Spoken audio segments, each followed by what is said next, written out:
principal, teachers, and schoolmates. After rounds of inter-class debates last month, today we are excited to have the first LKKC Cross-form Inter-class English debates competition in the school hall. I am the chairperson, City Lee from 5B. Joining me is our timekeeper, Quinton Chow from 4D. Today's debate motion is, "This House regrets the rise of colorblind casting." I would like to introduce the team now. The first speaker of the affirmative team is Yuki Kwan. The second speaker is Vinci Lam. The third speaker is Ruby Lee. And the fourth speaker is Yankyu Ko. And now, to introduce the opposition team, the first speaker is James Liu. The second speaker is Shireen Learn. The third speaker is Serena Yim. And the fourth speaker is Hugo Yu. The team's advisor is Mr. Shen. Today, we are honored to have the following educators: our assistant principal, Mr. Low, and English department chairperson, Miss Dian. Now, I would like to tell you about the rules for the debate. Each speaker must wait for the bell to ring before they start speaking. Also, each of the speakers can speak for a maximum for 3 minutes and 15 seconds. There will be one warning bell after 2 minutes and 30 seconds. There will be 2 bells at 3 minutes and 5 bells at 3 minutes and 15 seconds. The speaker must then stop, otherwise he or she will be penalized. For today's debate, there will be a floor section after the first speaker of the opposition team presents their case. 4 floor speakers from each team will take turn to have 30 seconds to ask their opponents a question. 30 seconds will then be given to the team on stage for preparation. There will be 1 bell after the preparation time is over. Afterwards, the team will have 1 minute to respond. There will be 2 bells at 1 minute, and the speaker must then stop. Now, to start the debate, the first speaker of the affirmative team, Yuki Kwan, please. Ladies and gentlemen, this paper is not white, and I am not Asian. Sounds ridiculous, right? The truth is, this is what the show business wants us to believe. Today's motion is, this house regrets the rise of colorblind casting. 2 things to clarify. 1, we believe society would be a worse place with the popularization of colorblind casting. 2, when we say colorblind casting, we mean casting without consideration of the actor's race or ethnicity, and the character will not be adjusted to justify the actor's race. As the first speaker, I will discuss how colorblind casting causes the neglection of racial issues. The second speaker will discuss the contradiction of history in colorblind casting. The third speaker will discuss why colorblind casting causes a misrepresentation of a collective memory and promotes the problematic idea of claiming not to see color. And the fourth speaker will sum up our arguments. Our team line is, the rise of colorblind casting serves as a hypocritical trajectory to anti-racism. For many years, black men have been vilified, Latino women sexualized, and Asian men belittled. Yet in colorblind castings, casting directors dismiss their struggles by disregarding race as a whole. They claim that they do not see color, so that they don't have to deal with racial topics, so that they can act like discrimination doesn't exist, and if anything happens, no one could call them racist. In the movie Daredevil, the directors decided they would go with colorblind casting. At the end of the day, a black actor is casted as a white character Kingpin, a big, scary, money-grubbing criminal. Now, the character itself is fine, but when a black man is casted as Kingpin, things might seem a little different. There's a history of black men being casted as dangerous criminals in popular culture because of stereotypes depicting black men as drug dealers, crack addicts, and homeless. So casting a black man as Kingpin in this case actually reinforces these kinds of stereotypes. But with colorblind castings, we turn these kind of discussions into the elephant in the room. We do not talk about it, and we do not think of ways to solve it, allowing the problem to snowball into something more severe. With that, ladies and gentlemen, I ask, is colorblind casting truly helpful to our society? Or is it just an excuse for lazy directors to get away with borderline racism? Thank you.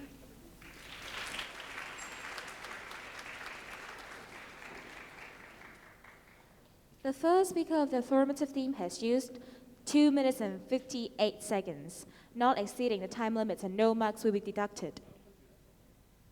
And now, to open the case for the opposition team, let's have James Liu. Good morning, ladies and gentlemen. Today's motion is this House regrets the rise of colorblind casting.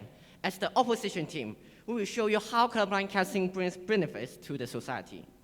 As the first speaker, I will show you that colorblind casting is an improvement of the industry.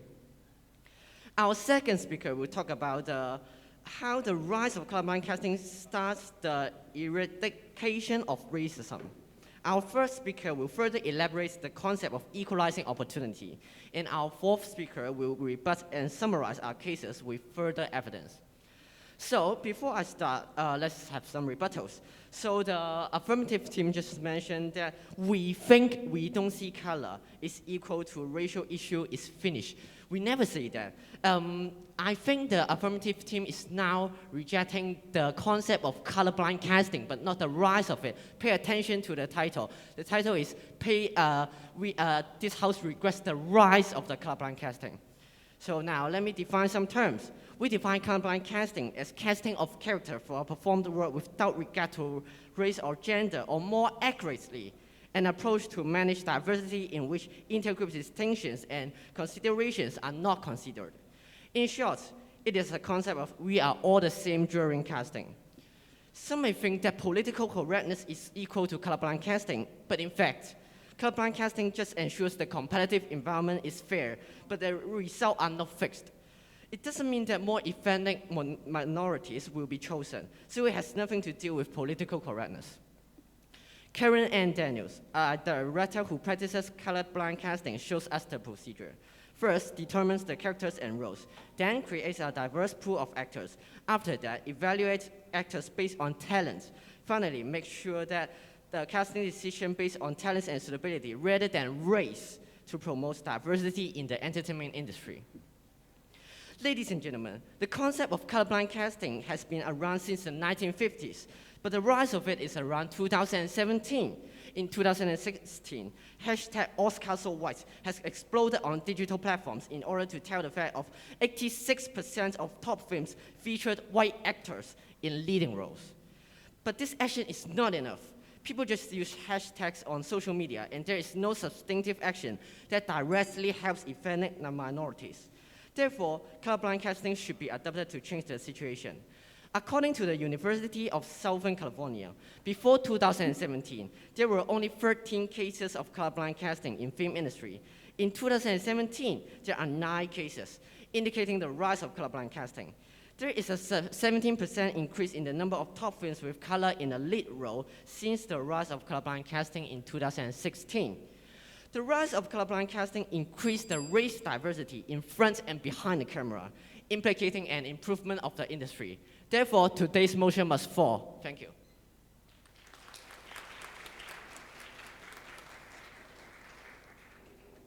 The first speaker of the negative team has used 3 minutes and 8 seconds, not exceeding the time limit, and no marks will be deducted. Now, to continue the affirmative team case, let's have Vinci Lam. Ladies and gentlemen, our opponents have been mentioning that colorblind casting promotes diversity of races in films.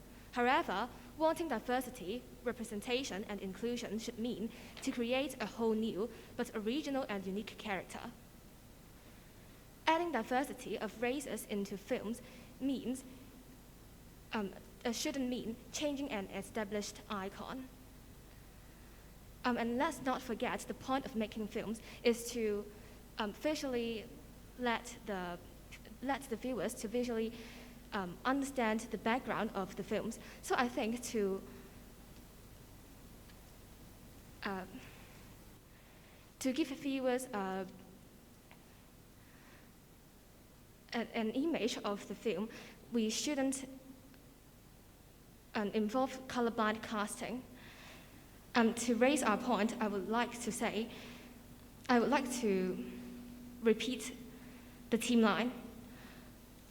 Our theme line is that the rise of colorblind casting serves as a hypocritical trajectory to anti-racism.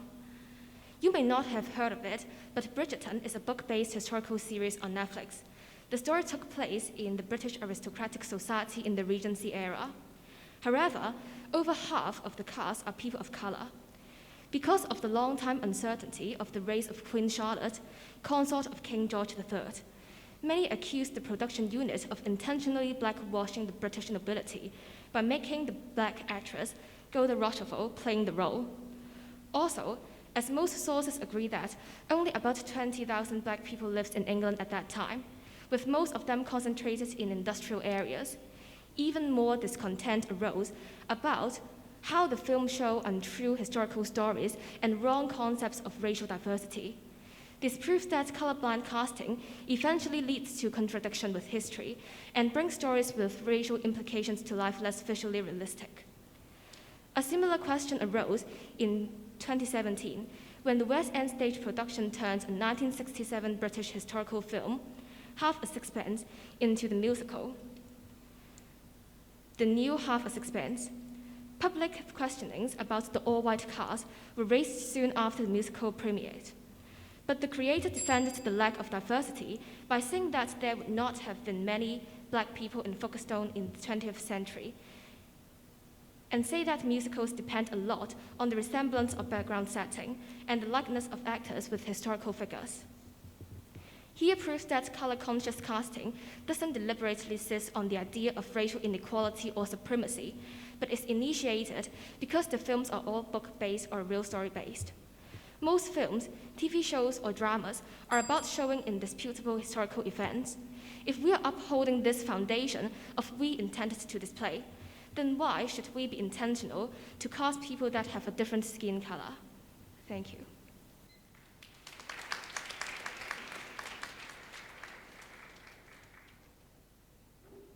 The second speaker of the affirmative team has used 3 minutes and 13 seconds, not exceeding the time limit, and no marks will be deducted. Now, to continue the opposition team's case, let's have Shireen learn. Good morning, ladies and gentlemen. As the second speaker of negative team, here I am to elucidate how does the rise of colorblind casting start the eradication of racism. Before I start, some rebuttals. My opponent focused on arguing that colorblind casting has tempered the history. However, we are here to debate the rise, but not only colorblind casting itself. We are debating about the impact and future, but not the past. Yes, colorblind casting might be a mixed blast. Still, you shouldn't conclude a whole rise based on specific type of colorblindness show. The rise of colorblind casting in musicals and films media, which are notably close to public, could bring the blindness of racism to the forefront of entertainment industry. Only if we realize the existence of racism, the problem it brings could be amended. Before the rise of colorblind casting in 2016, a report released by the Asian American Performer Coalition showed that nearly 2/3 of roles were filled by white actors on Broadway. In off-Broadway theaters, white actors' salaries are 6 times higher than colored actors. The racial discrimination is apparent, whereas the rise of colorblind performance such as Les Miserables in 2019 and Frozen the Musical in 2017, etc., has caused a sensation in entertainment industry. The industry soon responded with a new organization called Black Theatre Coalition. In 2020, the group launched its program to increase work opportunities for colored theaters professionals by at least 500% within the next 10 years. Only after realizing the oversight on racism, the discrimination it brings can be seen and amended. Warren Adams, a Tony-winning producer, once commented, "If I stab you with a 6-inch knife and then remove that knife only 2 inches, is that the progress?" He asked. Because all I'm seeing is a bunch of colored people running around with 4 inches of night stuck in them. In the contemporary society, where racism and discrimination are not yet eradicated or even realized by the public, colorblind casting plays a crucial role to expose the blind spot, to remind everyone of us that there still a knife remains in our body. The rise of colorblind casting is a little step to begin the eradication of racial discrimination and racism. So today's motion must fall. Thank you.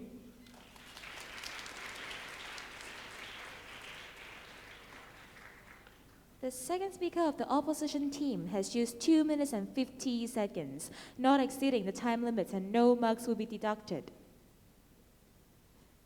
Now, to continue the affirmative team case, let's have Ruby Lee. Good morning, ladies and gentlemen. Let me remind you of our team line again. Colorblind casting serves as a hypocritical trajectory towards anti-racism. Our second speaker has told you that colorblind casting often leads to contradiction with actual history.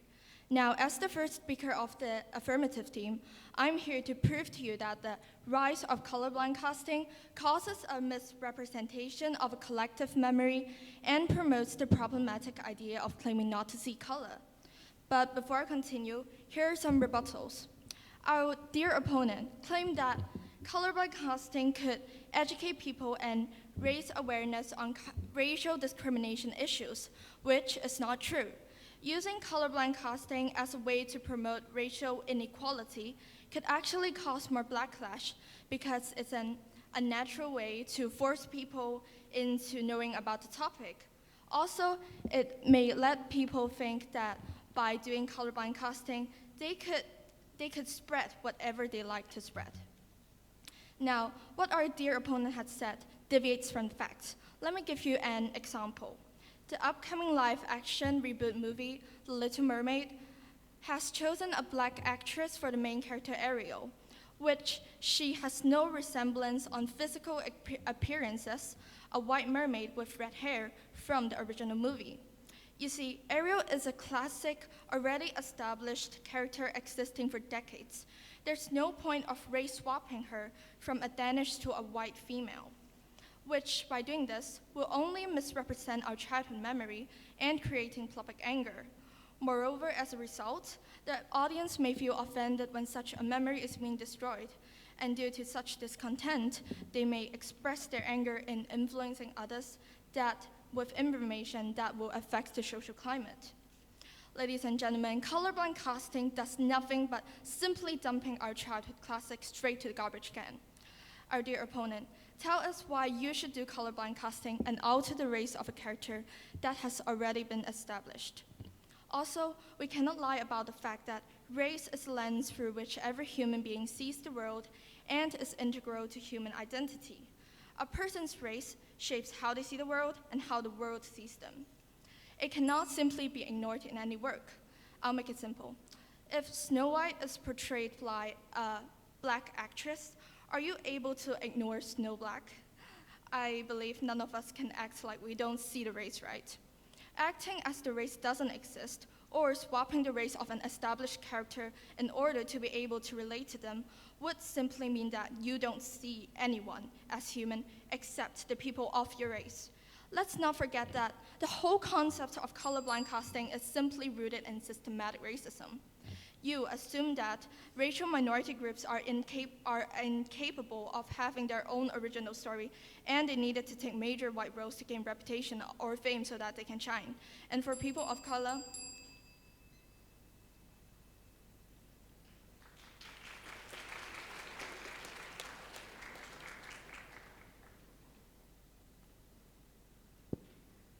The third speaker of the affirmative team has used 3 minutes and 17 seconds, exceeding the time limits, and 2 marks will be deducted. Now, to continue the opposition team's case, let's have Serena Yi. Good morning, ladies and gentlemen. As the first speaker of the negative team, I'll be introducing you how the rise of colorblind casting benefits the film industry. First, some rebuttals. The first speaker of the affirmative team had stated the rise of it damages people's emotions. May I remind you, film is art. It is the message of the film that really matters. Plus, what's more important, the individual's opinion or the public's. Now, let me explain how racism is involved in casting.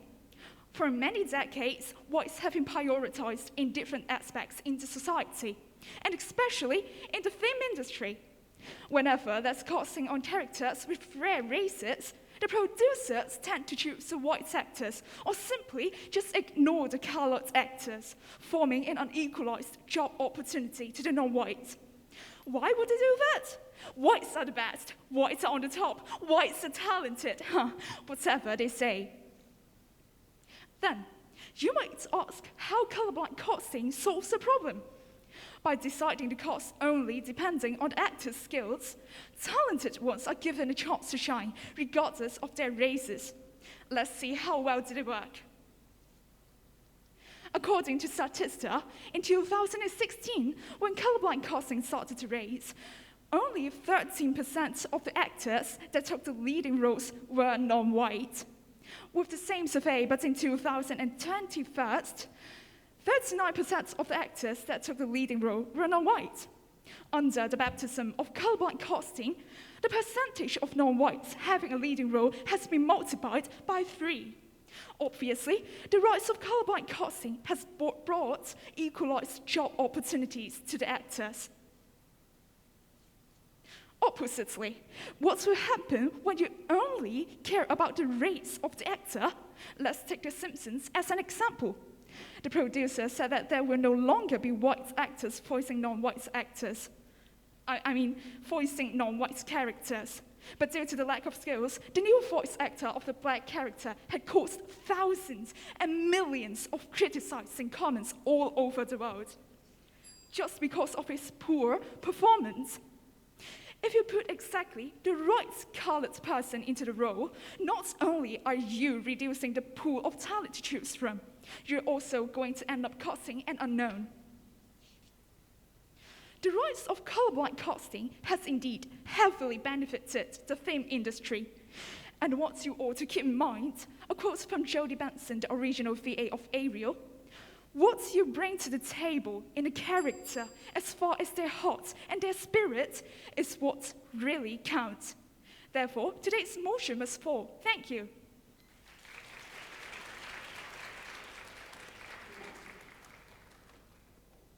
The third speaker of the opposition team has used 3 minutes and 9 seconds, not exceeding the time limits, and no marks will be deducted.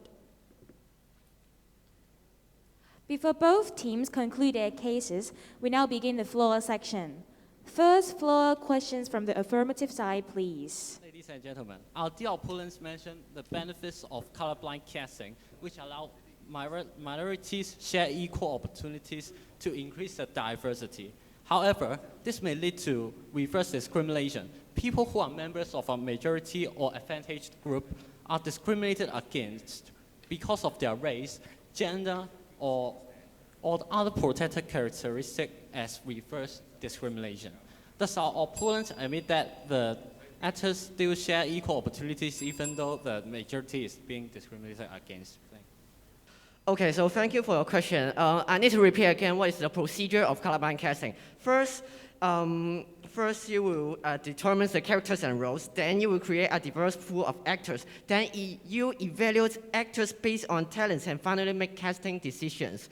So this is just a procedure. This is not a result. The results are not fixed. It doesn't mean that more ethnic minorities will be chosen. It is just a procedure to make sure that the casting environment is fair enough for every races. Thank you. Ladies and gentlemen, nowadays people are more involved in movements like Black Lives Matter and anti-Asian hate. This shows that more people are coming together to change the stereotype and attitude towards different races, which helps to reduce racism around the world and promote equality. And nowadays, the television is something that everyone will use. By using colorblind casting, we would help spread the message of equality in a more effective ways. Therefore, I would like to ask them why, when practicing colorblind casting, can cause a positive impact to the society, and your team still regret it. Thank you. From the question, you kept talking about how colorblind casting can have a positive impact on people. But the thing is, I realized that some of your examples are actually color-conscious casting. So for example, the Black Theater Coalition, it's supposed to be an organization that helps Black people have more opportunities. And by that, you're already seeing them by their color. They're specifically helping a group of people and a minority group to get opportunities. So that wouldn't actually fit into the colorblind casting problem. And therefore, I don't think your question has much to add. Thank you. Good morning, ladies and gentlemen. Our dear opponent mentioned colorblind casting provides opportunities for talented actors of color to play roles. It does. However, after research, both race-specified or non-specified roles require a social acceptance of audiences. If the roles assigned by talent are not favored by the audiences, actors won't achieve anything but hate. The whole work will be a commercial failure. Is this the future you want from the rise of colorblind casting? Thank you. Good morning, ladies and gentlemen. The follow-up question is, what is the question between if the people who do not like the actors with after having the colorblind casting, but we should consider some examples. For example, Get Out from 2017. The box office of the film is 254 million. That means the audience actually accept the concept of colorblind casting, and the results of colorblind casting is B. So, our dear opponents should be proof that there is a concrete example that shows that there is a commercial failure after having a colorblind casting. Thank you. Ladies and gentlemen, the affirmative side has stated that if Snow White is acted by a Black actor, it would be worse. But however, a film or a series is an adaptation from novels, comics is a transfer of a work or story. Practicing colorblind casting in a film is an opportunity for story to be told from different perspectives. How did colorblind casting cause a serious impact on the story? When adding colored actors into the story actually makes a better version of the story. Thank you. According to your question, there's not actually it's using a Black actress to as Snow White is you cannot prove it that it's a better version. And for the society, careless colorblind casting in any roles promotes the identities amount to nothing, and not all experiences in the actor is transferable to the story. And that's far from reality. Thank you. The third speaker of the negative team mentioned that the message that is delivered by the films to the audience is important. But I want to ask a question. What would be the message to the audience if a person of the other race is acting as the protagonist? It's like, oh, there is a Black Ariel. How interesting. Now my childhood is ruined. History is essential. Like, there's diversity, but you also need history. So, yeah. The question is, what's the message delivered from the films? And the message delivered is to promote world peace and equality. And we aim to reduce racism in such film industry. Yes, thank you. In my opinion, arts focus on the message they deliver instead of the color and appearance of the character. So for example, Harry Potter, Hermione Granger is also be acted by a white actor. So what's the problem behind it? You said that it may destroy the originality, but I don't really agree it. Is the color of an actor a fundamental factor when we are considering whether the actor is suitable, even if it suits other aspects? Thank you. I would like to say that the color of the actor is actually an important factor because, as an example, in Aladdin, produced by Disney movie, the brown actor Naomi Scott played a princess in a Arabian place, and the color of the actor can immerse the audience into the atmosphere, and the color of the actor represents the culture and the experiences behind the original character. So I think it is an important factor. Ladies and gentlemen, our dear opponents mentioned that colorblind casting can make the entertainment industry more inclusive and diverse. However, color-conscious casting will only cast people aligned with their cultural background, can also make the industry be inclusive, authentic, and diverse. Then, to our dear opponents admit that color-conscious casting can also bring other advantages that benefit, that colorblind casting has brought, and meanwhile can also avoid other downsides. And what they mention is simply a logical fallacy. Thank you. Thank you for the question, Miss. Colorblind casting includes different races, but not only white, according to what you have just said. And we do not deny that colorblind casting could be a curse and a blessing at the same time. But to summarize the rise, it must be a blessing to society, as it raised social consciousness of the racial discrimination and inequality. Colorblind casting is a quieter form to start eradicating racism by bringing the problem to the forefront. Colorblind cast performances such as Hamilton, Little Mermaid has of course gained attention of the public. Why do we feel shocked seeing colored on stage or screen? Because we are all used to see white monoplay the entertainment industry. Colorblind casting makes us realize the blind spot and the inequality, which we are exceedingly used to. It is the first tiny step to start the eradication of racism. Thank you. Ladies and gentlemen, in the whole debate, our dear opponents are based on the originality. There is an adaptation right for the directors, no matter the plot or the characters. The movies can be opposed by the audience because the plot has a big difference from the original version. Also, for example, the casting of Little Mermaid. If both of the situations are adaptations, then why do the casting problem is amplified? Thank you. Well, actually, not in both cases that racism will be amplified or worsened. In your case, you said that you kept justifying why colorblind casting can be good for our society and it can help us realize racism. But remember, it's colorblind. Colorblind. We can't see color. We can't realize color. We can't talk about color. So how does it raise awareness, educate people, or improve the industry when we can't see the problem? Now, some of the examples you used, Hamilton, is actually not colorblind casting, so check your source. It's actually color-conscious casting. Now, according to the casting director, we never imagined casting the show in any other way. We are very conscious of what we're doing here. This is not colorblind casting. It felt essential. This is the quote. So, thank you.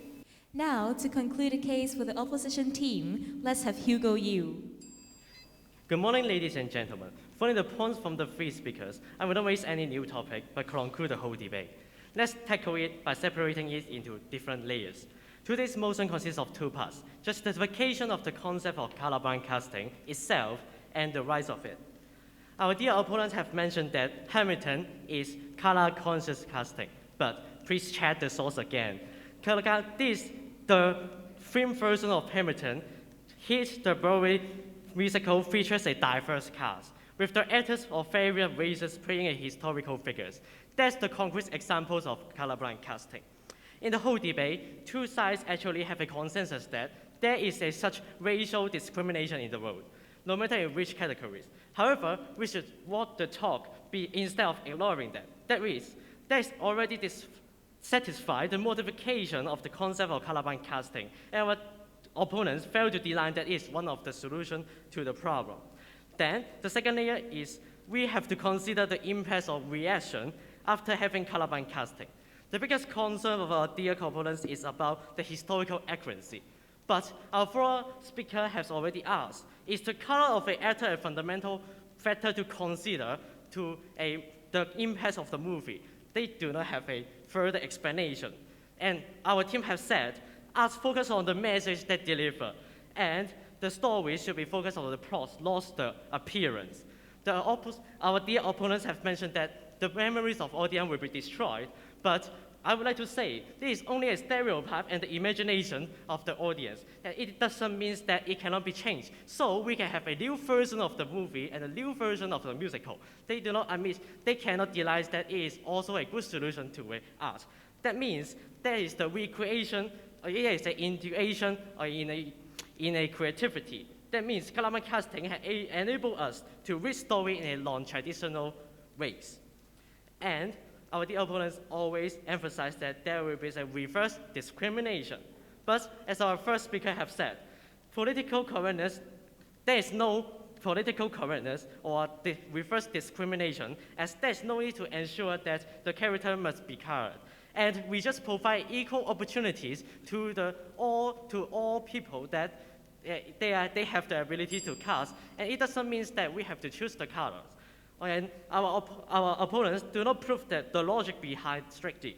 While the measures of anti-discrimination must equal to the reverse discrimination, as we have said, colorblind casting provide equal opportunity. That means there is no any evidence to prove that it is a reverse discrimination. Martin Luther King Jr. has said, "I have a dream that one day this nation will rise up and live out true meaning at its creed." And I hope colorblind casting is a great first step of it. Thank you. The fourth speaker of the opposition team has used 3 minutes and 10 seconds, not exceeding time limits, and no marks will be deducted. Now, to conclude the case for the affirmative team, let's have Yan Yu-ko. Ladies and gentlemen, I hope you can see that there is no reason to stand for the rise of colorblind casting. As our first speaker has said, while the goal of colorblind casting is to create a more diverse representation on screen, it can also lead to perpetuation of racial stereotypes. With the elaboration of our second speaker, we can comprehend that the whole concept of colorblind casting essentially erases the struggles that people or colored people historically go through and currently go through by replacing it with historically inaccurate scenes. We need to leave whatever was in the past. Our last point is about how it causes misrepresentation of collective memory and enables the alarming opinion of claiming not to see color. Additionally, assigning a white role to a minority can inflict a wrong perception that Black people have to be aided in order to be successful.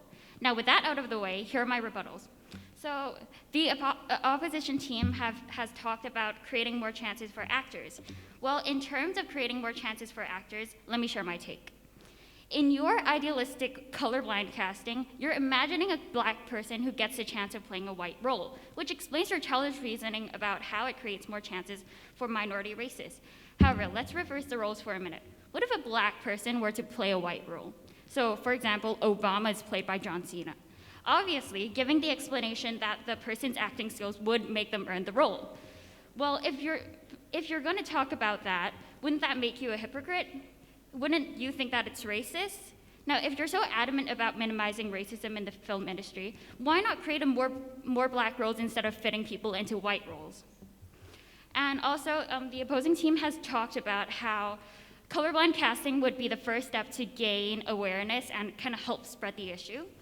Well, don't you think that persistent exposure can actually lead to individuals maybe internalizing their prejudice or stigmatism towards the minority communities? And wouldn't it be kind of a bandwagon fallacy if you're assuming that everybody just has a positive reaction to it? So, colorblind, to see regardless of anybody's color. In a utopia, people would not have to see color, live in harmony, but that's not the case. The truth is, colorblind casting denies the person standing in front of you. The truth is, colorblind casting is a front for systemic racism. The truth is, you're choosing to be blatantly blind to the hundreds and thousands of years of cultures and their traditions. To brand yourself as a false ally, you must have guts.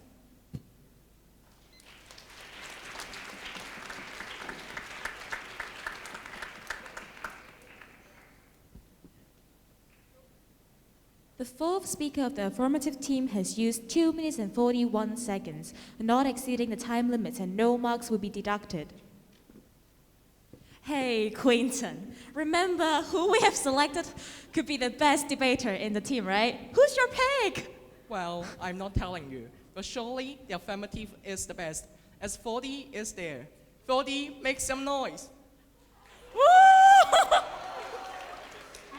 But, well, I'm from 5B, and we have got the Chinese debate team captain, Hugo, in our opposition team. Enlighten me if there's a single possibility of us losing. Okay, so let's go and see the result. Whatever. Let's get some professional. May we now invite Mr. Low to give some comments. Mr. Low, please. Thank you.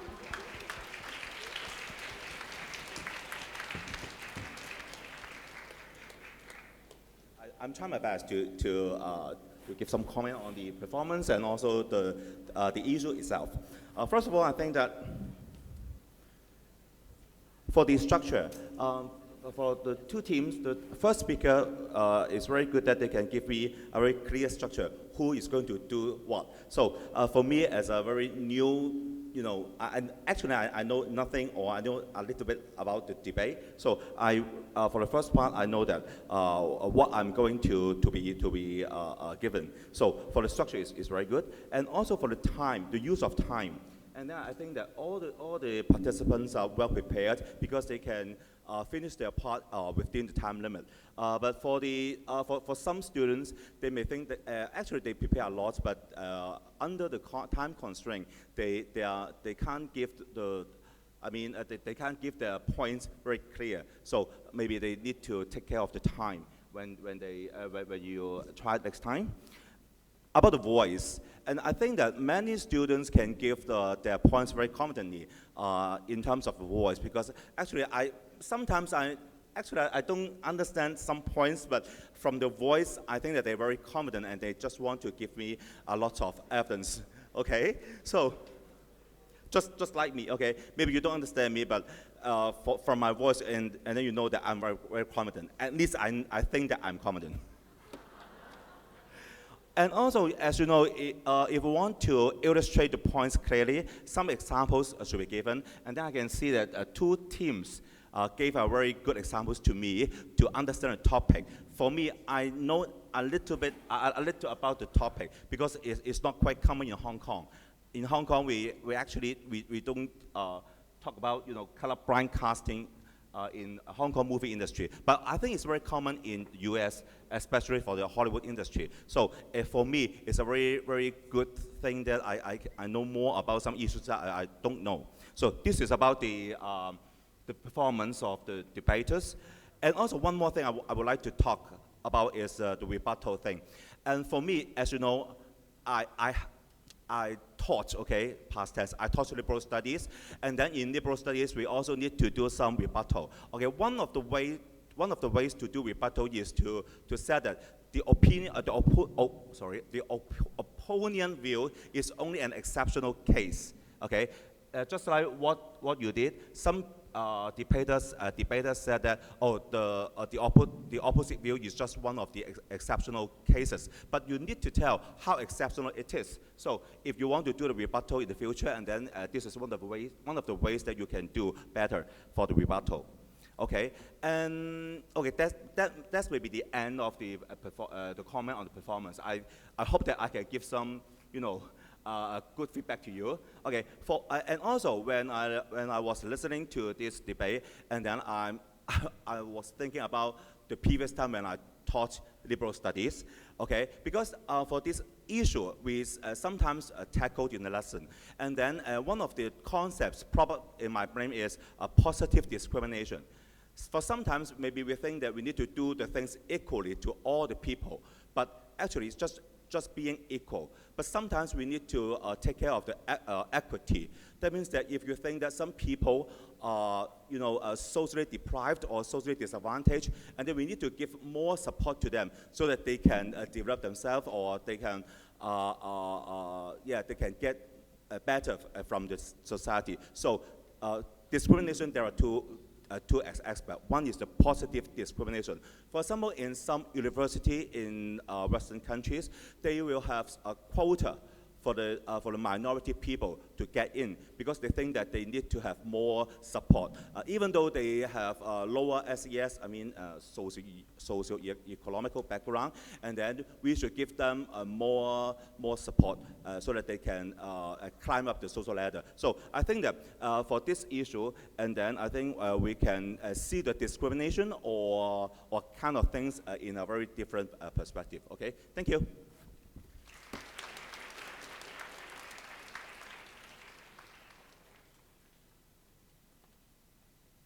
Thank you, Mr. Low. Thank you, Mr. Low. May we also invite Miss Dian to give some comment, please? Miss Dian, please. So I'll just give you some quick comments on the arguments. I believe that I think the affirmative team, the arguments are rather stronger and more solid and well structured. And as for the negative team, I noticed that the fourth speaker was trying to rebut the point whether the affirmative team was saying historical facts are important in terms of making movies. But then you also mentioned how we should focus on the cause, the message of the movie, but not the appearance. And I think that's rather contradictory to what you've been saying, that how we support colorblind casting so that there are more diverse casts in the movie, but then we should focus on the message, but not the appearance. So found that a little bit contradictory here. But then overall.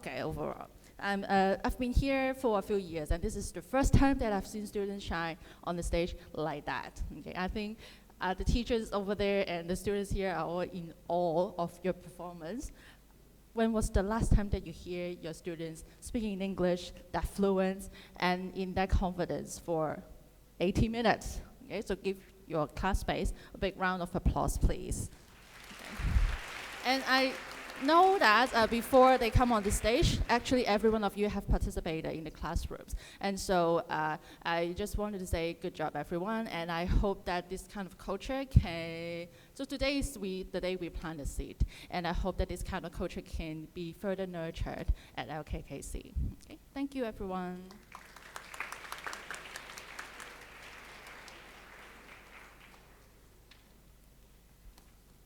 Now here comes the most exciting part of the debate. Hey, Mr. Shen, where are you? Mr. Shen? Oh, cool, okay. Okay, thank you, Mr. Shen. Now we have got the results on our hands.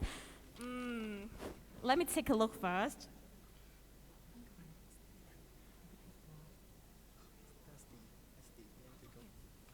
The best debater of the competition is...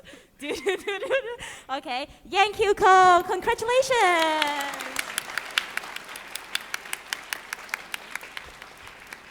Next, we have got some strong questions from the floor. So here comes to the best floor questions award. The prize goes to Ride the 10 from 5B. Yeah, okay, congratulations. Now, Quinton, it's time for us to know which team is winning. Here it comes. The winning team is the affirmative team. Congratulations.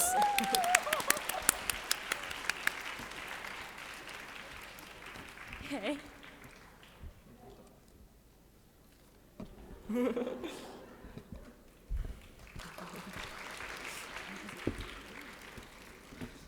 Still remember the iPads at the back? Here's the final award and the highlight of the day. Who's the most anticipated best debater who gets most of the votes? Wow. And who will be our best debater? Everyone, shout out who you support the most. Who will be the best debater? Who? Shout out the names. Who will be? Vinci Lam, or maybe one of them. Any else? James Lee, okay. Any else? Anyone from Form 4? Anyone from Form 4? No? No supporters? No? Okay, so let us announce the result. This is really exciting and nervous. Okay, Quinton, may you present the result for us? Okay, the awards goes to Ruby Lee from 4A. Woo, congratulations.